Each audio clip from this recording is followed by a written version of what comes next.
ഇനി നമുക്ക് ഇതേമാതിരി സിമ്പിളായിട്ട് മൊബൈൽ യൂസ് ചെയ്ത് കൺട്രോൾ ചെയ്യാൻ പറ്റുന്ന ഒരു കാർ ഉണ്ടാക്കിയാലോ അതും വൈഫൈ യൂസ് ചെയ്ത് സ്പീഡ്, ലൈറ്റ്, ഹോൺ അങ്ങനെ എല്ലാം നമുക്കിതിൽ കൺട്രോൾ ചെയ്യാൻ പറ്റും.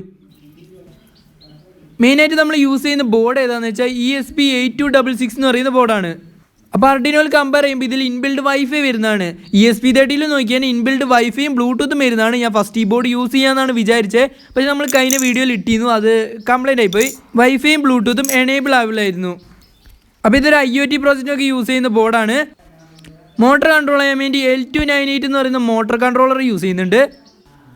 വളരെ കോമണായി യൂസ് ചെയ്യുന്ന ഒരു മോട്ടർ ഡ്രൈവാണിത്. ഇതിൽ നോക്കിയാൽ ഒരേ സമയം 2 മോട്ടർ നമുക്ക് കൺട്രോൾ ചെയ്യാൻ പറ്റും. അതേപോലെ തന്നെ 12 വോൾട്ട് ഇൻപുട്ടും കൊടുക്കാൻ പറ്റും. ബാക്കിൽ നോക്കിയാൽ 12 വോൾട്ട്, ഗ്രൗണ്ട്, 5 വോൾട്ട് അങ്ങനെ 3 പിൻസാണ് വരുന്നത്. പിന്നെ നമ്മളൊരു ചേസിൽ 4 മോട്ടറും 4 വീലും എല്ലാം സെറ്റ് ചെയ്തെടുത്തിട്ടുണ്ട്. അപ്പോൾ നമ്മളിങ്ങനെ റെഡിമെയ്ഡായിട്ട് വാങ്ങാനൊന്നും കിട്ടില്ല, എല്ലാം തനിച്ച് വാങ്ങിയിട്ട് നമ്മളിങ്ങനെ സെറ്റ് ചെയ്യണം. 100 RPM മോട്ടറാണ് യൂസ് ചെയ്യുന്നത്. പിന്നെ ലിഥിയം അയണിൻ്റെ 3 ബാറ്ററി എടുത്തിട്ടുണ്ട്. അപ്പോൾ 3 ബാറ്ററി നമുക്ക് 12 വോൾട്ട് കിട്ടുന്നതായിരിക്കും. ഒന്ന് ഫുൾ ചാർജ് ആയാൽ 4 വോൾട്ടിൻ്റെ അടുത്ത് കിട്ടും നമുക്ക്. പിന്നെ ഈ ബാറ്ററി ഇടാൻ വേണ്ടി ഒരു കേസ് സെറ്റ് ചെയ്തെടുത്തിട്ടുണ്ട്. ഫ്രണ്ടിൽ ലൈറ്റ് സെറ്റ് ചെയ്യാൻ വേണ്ടി ഇതേമാതിരി ഒരു ലൈറ്റ് എടുത്തിട്ടുണ്ട്. ഹോണിന് വേണ്ടി ഇതേമാതിരി ചെറിയൊരു മ്യൂസിക് സിസ്റ്റം ഉണ്ടാക്കി എടുത്തിട്ടുണ്ട്. അപ്പോൾ ഇത് നമ്മൾ ട്രാൻസിസ്റ്റർ യൂസ് ചെയ്താണ് ഉണ്ടാക്കിയിരിക്കുന്നത്. അപ്പോൾ ഇതിൻ്റെ വീഡിയോ ഉണ്ടെങ്കിൽ ഞാൻ താഴെ കൊടുക്കാം. ഇതിൻ്റെ പകരം നിങ്ങൾക്ക് ബസർ വേണമെങ്കിൽ അതും യൂസ് ചെയ്യാം. മുന്നേ നമ്മൾ ബ്ലൂടൂത്ത് കാർ ഉണ്ടാക്കിയിരുന്നു. അപ്പോൾ അതിൻ്റെ വീഡിയോ താഴെ കൊടുക്കുക. അത് നമ്മൾ ഇതായിരുന്നു യൂസ് ചെയ്തത്. അപ്പോൾ ഇപ്രാവശ്യം നമ്മൾ മാറ്റിയെടുത്തിട്ടുണ്ട്. ഇതേമാതിരി നമ്മൾ സിമ്പിളായിട്ട് ഉണ്ടാക്കിയെടുത്താൽ ഇതിനെക്കാട്ടി കുറച്ചും കൂടി ചിലവ് കുറയുന്നതായിരിക്കും. അപ്പോൾ 4 മോട്ടറിൻ്റെ വയർ ഇതേമാതിരി ഈ 2 ആക്കി എടുത്തിട്ടുണ്ട് 2 സൈഡും. കാരണം ആ മോട്ടർ ഡ്രൈവിന് നമുക്ക് 2 മോട്ടറെ കൺട്രോൾ ചെയ്യാൻ പറ്റുള്ളൂ ഒരേ സമയം. ഒരു സൈഡത്തെ 2 മോട്ടർ ഒരു കണക്ഷനും, അപ്പുറത്തെ സൈഡത്തെ 2 മോട്ടർ ഒരു കണക്ഷനും. അപ്പോൾ ഇതേമാതിരി നമ്മൾ കണക്ട് ചെയ്തെടുക്കുന്നുണ്ട്.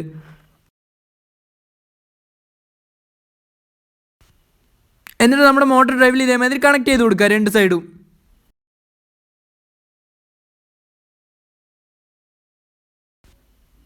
ഇതേമാതിരി 2 സൈഡത്തെ മോട്ടർ ഇതേമാതിരി കണക്ട് ചെയ്ത് എടുത്തിട്ടുണ്ട്. ഇനി 12 വോൾട്ട് സപ്ലൈക്ക് വേണ്ടി നമുക്ക് ബാറ്ററീൻ്റെ ഈ കേസ് ഒരു സൈഡിലേക്ക് ഒട്ടിച്ച് വെക്കാം. ഇനി മോട്ടർ ഡ്രൈവിൽ നോക്കിയാൽ ENA ENB എന്ന് പറഞ്ഞിട്ട് 2 കണക്ഷൻ 2 സൈഡിലും ഉണ്ടാവും. ഇത് രണ്ടും ജമ്പർ വെച്ച് കണക്ട് ചെയ്ത് വെച്ചിട്ടുണ്ടാവും. അത് നമ്മൾ റിമൂവ് ചെയ്യണം. അതുണ്ടെങ്കിൽ നമുക്ക് മോട്ടറിൻ്റെ സ്പീഡ് കൺട്രോൾ ചെയ്യാൻ പറ്റുള്ളൂ. അപ്പോൾ ആ ജമ്പർ റിമൂവ് ചെയ്തിട്ട് നമുക്കൊരു ജമ്പർ വയർ വെച്ച് എല്ലാ പിന്നിലേക്കും കണക്ഷൻ കൊടുക്കാം. ഞാൻ അതിലുണ്ടായിരുന്ന ജമ്പർ മുന്നേ റിമൂവ് ചെയ്തു, അതുകൊണ്ടാണ് അതിൽ കാണാത്തത്. ENA മുതൽ ENAB വരെയുള്ള പിന്നുകളിൽ എല്ലാത്തിലും നമുക്ക് ഇതേമാതിരി ജമ്പർ വയർ വെച്ച് കണക്ട് ചെയ്ത് കൊടുക്കാം.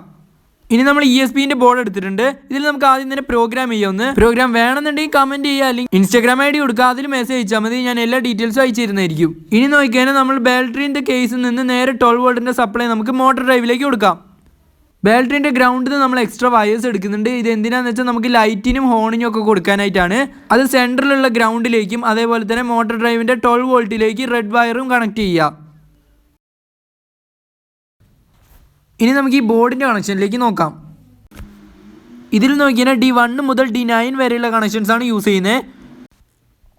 D6 D7 നോക്കിയാൽ ENAയും ENBക്കുള്ള കണക്ഷനാണ്. ബാക്കിയുള്ളത് D1 മുതൽ D4 വരെ ഉള്ളതും. D5 നോക്കിയാൽ ലൈറ്റിനും, D8 നോക്കിയാൽ ഹോണിന് വേണ്ടിയാണ് ഇട്ടിരിക്കുന്നത്. പിന്നെ D9 കൊടുത്തിട്ടുണ്ട്, അത് വൈഫൈ ഇൻഡിക്കേഷന് വേണ്ടിയാണ് കൊടുത്തത്. കണക്ഷൻ്റെ കറക്റ്റായിട്ടുള്ള നമ്പേഴ്സ് വേണമെന്നുണ്ടെങ്കിൽ Instagram ID കൊടുക്കുക, അതിൽ ചോദിച്ചാൽ മതി, കറക്റ്റായിട്ട് പറഞ്ഞിരുന്നതായിരിക്കും. ഇതൊക്കെ നമുക്ക് മോട്ടർ ഡ്രൈവിലേക്ക് സെറ്റ് ചെയ്യാം.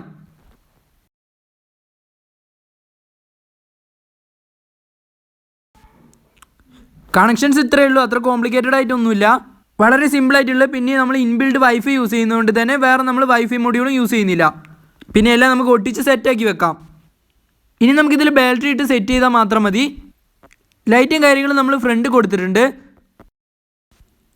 സ്റ്റേബിൾ ആയിട്ടുള്ള കണക്ഷൻ കിട്ടാൻ വേണ്ടിയൊക്കെ നമ്മൾ ESPക്ക് മാത്രം എക്സ്ട്രാ ഒരു പവറാണ് കൊടുക്കുന്നത്. ഒരു ബാറ്ററിയിൽ നിന്ന് USB വഴിയാണ് കണക്ട് ചെയ്യുന്നത്.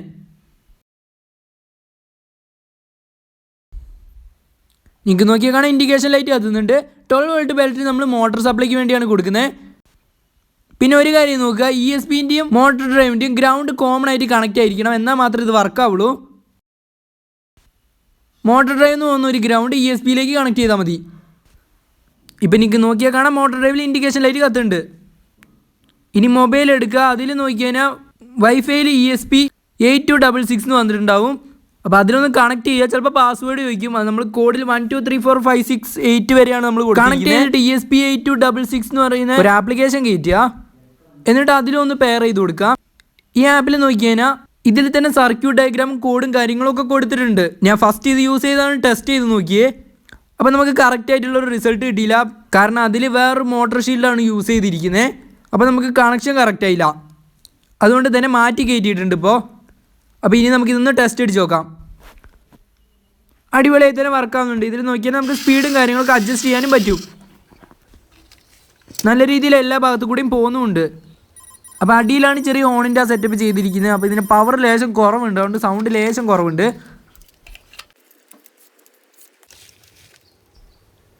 പിന്നെ ലൈറ്റ് ആയാലും അടിപൊളിയായി തന്നെ കത്തുന്നുണ്ട്. അപ്പോൾ വെളിച്ചം കാരണം കാണാത്തതാണ്. അപ്പോൾ ചെയ്യുമ്പോൾ നോക്കുക, നമ്മൾ അത്യാവശ്യം പവറുള്ള മോട്ടോഴ്സാണ് യൂസ് ചെയ്യുന്നത്. ബാറ്ററിയിൽ എപ്പോഴും അത്യാവശ്യം ചാർജ് വേണം, എന്നാലേ വിചാരിച്ച രീതിയിൽ നമുക്കത് റെസ്പോണ്ട് ചെയ്യുള്ളൂ. എനിക്കിത് ആദ്യം 1-2 വട്ടം പറ്റിയതാണ്.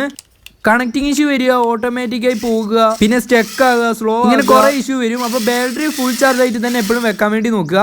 കറക്റ്റ് ആയിട്ടുള്ള വോൾട്ടേജ് പോയില്ലെങ്കിൽ അത് വർക്കാവില്ല.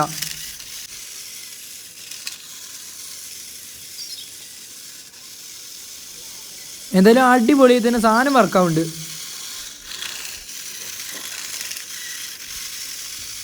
ഇതിൽ നോക്കിയാൽ നമുക്ക് സ്പീഡും കാര്യങ്ങളും ഇങ്ങനെ കൺട്രോൾ ചെയ്യാൻ പറ്റും. അപ്പോൾ ലോ സ്പീഡ് മുതൽ ഹൈ സ്പീഡ് വരെ നമുക്ക് ഇൻക്രീസ് ചെയ്യാൻ പറ്റും. അത്യാവശ്യം നല്ല രീതിയിൽ തന്നെ ഇതൊക്കെ നമുക്ക് റെസ്പോണ്ട് ചെയ്യുന്നുണ്ട്. ഈ ബോർഡ് നോക്കിക്കഴിഞ്ഞാൽ ആർഡിനോണിനെക്കാട്ടി കുറച്ച് ചീപ്പറുമാണ്. വൈഫൈ യൂസ് ചെയ്തുകൊണ്ട് തന്നെ അത്യാവശ്യം സിഗ്നലും കിട്ടുന്നുണ്ട്. അപ്പോൾ വീഡിയോ ഇഷ്ടപ്പെട്ടാൽ ലൈക്ക് ചെയ്യുക, ഷെയർ ചെയ്യുക, സബ്സ്ക്രൈബ് ചെയ്യാൻ മറന്നു പോകണ്ട. അപ്പോൾ അഭിപ്രായങ്ങളും നിർദ്ദേശങ്ങളും എന്തായാലും കമൻറ്റിൽ രേഖപ്പെടുത്തുക.